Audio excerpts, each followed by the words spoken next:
আমরা এই ভিডিওটিতে দেখে নেব যে প্রিভিয়াস ইয়ার্স 2024, 23, 22, 21 এইগুলোতে বিএড এর যে এন্ট্রান্স হয়েছিল সেখানে এন্ট্রান্সের কোয়েশ্চেনগুলো কেমন, ঠিক আছে। এটা মার্চের 15 মার্চ 2024 পরীক্ষাটি হয়েছিল বিএড এন্ট্রান্সের। আমরা এখানে দেখে নেব কোয়েশ্চেন যদি দেখো who was the first winner of Gandhi peace prize, ঠিক আছে। তাহলে সিলেবাসে তোমাদের কি আছে, তোমাদের সিলেবাসে দেখো এই জায়গাটাতে বলা আছে অ্যাওয়ার্ড সম্পর্কে, মানে প্রাইজ সম্পর্কে তোমাদের পড়তে হবে। তাহলে তোমাদের যেটা ক্যান্ডিডেট যারা 2025 সালে ত্রিপুরা বিশ্ববিদ্যালয়ে বা অন্যান্য বিশ্ববিদ্যালয়ে বিএড বা মাস্টার ডিগ্রি করবে তাদের জন্য ভিডিওটি গুরুত্বপূর্ণ। আমরা আজকে আলোচনা করব যারা বিএড এন্ট্রান্স দেবে ত্রিপুরা ইউনিভার্সিটির আন্ডারে, তাদের জন্য এই ভিডিওটি খুবই গুরুত্বপূর্ণ। কারণ যদি ইউটিউব দেখো, ত্রিপুরা থেকে কেউ এই বিষয়ে ভিডিও তৈরি করে না। আমি স্কুল অফ লার্নিং থেকে কৌশিক স্যার, আমরা সিইউটির 2022 সালে প্রথম ত্রিপুরাতে কোচিং ইনস্টিটিউটে চালু করি সিইউটি কোর্সগুলো। তো আমাদের এখানে সিইউটি মাস্টার ডিগ্রি এবং বিএড এর ক্লাসেস করানো হয় এবং স্টাডি মেটেরিয়ালস, মক টেস্ট সমস্ত কিছু এখানে প্রোভাইড করা হয়। চলো আমরা শুরু করি যে বিএড এর অ্যাকচুয়ালি সিলেবাস কি। অনেকেই কনফিউজ আছে যে বিএড এর সিলেবাস এইটা হবে না ওইটা হবে, ঠিক আছে। আমি আরো কয়েকটা তোমাদের সিলেবাস দেখাই, অনেকেই কনফিউজড। এইটা আরেকটা ভিডিও, এইটা আরেকটা PDF syllabus for BEd humanities and social science, ঠিক আছে। এইটা দেখে নেব আমরা। এখানে দেওয়া আছে বিএড হিউম্যানিটিজ অ্যান্ড সোশ্যাল সায়েন্সের ক্ষেত্রে, সেইখানে দেখো একরকম দেওয়া আছে। তো অনেক স্টুডেন্টরা কনফিউজ, ঠিক আছে। বিএড হিউম্যানিটিজ অ্যান্ড সোশ্যাল সায়েন্সে এখানে সিলেবাস আছে history, political science and then geography, economics, commerce and home science, ঠিক আছে। তো এরা প্রত্যেকেই কনফিউজড হয় এই সমস্ত ব্যাপারে। চলো আমরা দেখে নেব আসলে সিলেবাসটা কি কি আছে। তো আমরা দেখে নেব আরেকটা সিলেবাস বিএড এর, ঠিক আছে। এটা হলো এই সিলেবাসটা হলো বিএড ল্যাঙ্গুয়েজ নিয়ে যারা করবে, ঠিক আছে। তো তাদের জন্য বেসিক্যালি এই সিলেবাসটা তৈরি করা আছে। এখানে দেখো হিন্দি, ইংলিশ, সংস্কৃত, ঠিক আছে।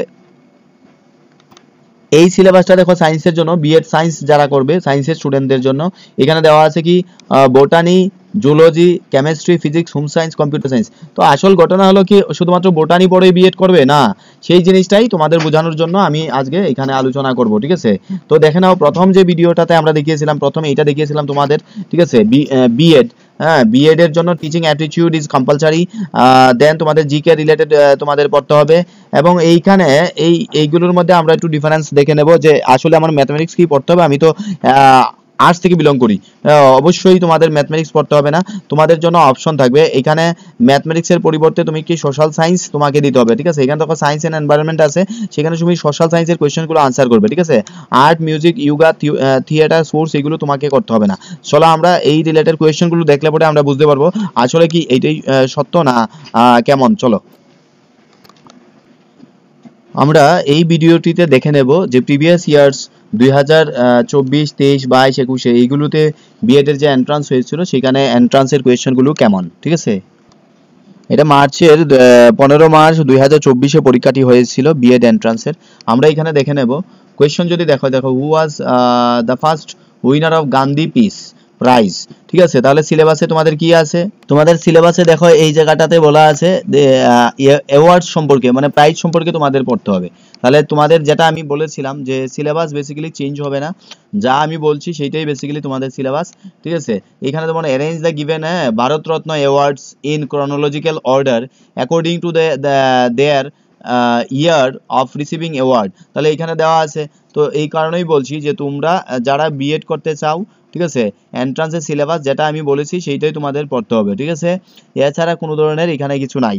ত্রিপুরা ইউনিভার্সিটিতে আমি যে সিলেবাসটা বলেছি সেই সিলেবাসগুলোই পরীক্ষায় কোয়েশ্চন আসবে, সেই অনুসারে তোমাদের আনসার করতে হবে। 75 টোটাল কোয়েশ্চন থাকবে, এখানে দেখো 75 কোয়েশ্চন। আমি এক্সপ্লেনেশনও এখানে দেওয়া আছে। যাদের বেসিক্যালি এইটা লাগবে তোমরা আমাদের সাথে যোগাযোগ করতে পারো, আমরা দিয়ে দেবো। এবার যারা সায়েন্সের পার্ট আছো, ঠিক আছে, সায়েন্সের এরা যদি ত্রিপুরাতে থাকে তাহলে সায়েন্সের এরা সায়েন্সেরটা করবে। হ্যাঁ, কিছু কোয়েশ্চনও আসবে, ঠিক আছে, সেটা ডিপেন্ড করে। কিছু কোয়েশ্চন তো জেনারেল নলেজ থেকেও আসবে। তুমি টিচার হতে চলেছো, তার জন্য প্রফেশনাল ট্রেনিং, ঠিক আছে। তো তার জন্য তোমাকে কিছু না কিছু করতে হবে, ঠিক আছে। যেমন এখানে আমরা যদি দেখি কোয়েশ্চন নাম্বার 38। এখানে দেখো কিছু কি আছে, এখানে কিছু ম্যাথসও আছে, ঠিক আছে। এটাকে নষ্ট না করে না পড়াশোনা মনোযোগ দাও। বিএড পাস করতে হলে অনেক পরিশ্রম করতে হবে, এছাড়া সম্ভব না, ঠিক আছে। সোশ্যাল সায়েন্সের এরা সোশ্যাল সায়েন্সের পড়বেই, সাথে তো তোমাদের দেখো তোমরা তো যদি স্কুল টিচার হও তাহলে শুধু তোমাদের ইংলিশ পড়াবে এইরকমটা না, তো বাংলা পড়াবে এইরকমটা না, তুমি ইংলিশে পড়াবে, এসএসটিও পড়াতে হবে, যদি ম্যাথ পারো তো সেখানে ম্যাথও তোমাদের করাতে হবে। এই কারণে তোমাদের বেসিক্যালি সিলেবাসটা এন্ট্রান্সের এই টাইপের হয়ে থাকে, ঠিক আছে। এই ছিল আজকের বিস্তারিত আলোচনা। যারা কোচিং ক্লাসেস চাও বা ম্যাটেরিয়াল চাও তারা যোগাযোগ করতে পারো ইমিডিয়েটলি, কারণ সময় কম, ঠিক আছে তোমাদের হাতে। ধন্যবাদ।